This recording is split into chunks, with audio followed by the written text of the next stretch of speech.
প্রিয় দর্শক, আজ আমরা আরও 2-3টি কুসংস্কার নিয়ে আলোচনা করব।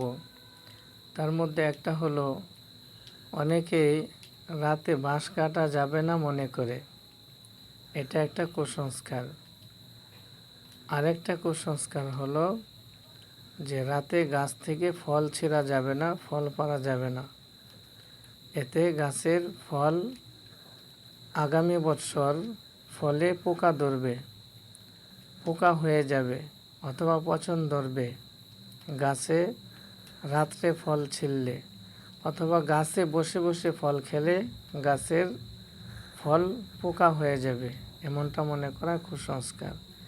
আরেকটি কুসংস্কার হলো, রাতে কোনো গাছের পাতা ছেঁড়া যাবে না, সেটা ওষুধ গাছ হোক বা যে কোনো গাছ হোক, গাছের পাতা ছেঁড়া যাবে না, এমনটা মনে করা কুসংস্কার। এই 3টি কাজ সম্পর্কে আজকে আলোচনা করলাম। আল্লাহ তাআলা আমাদেরকে এই 3টি কুসংস্কার থেকে বেঁচে থাকার তৌফিক দান করুক। আমিন।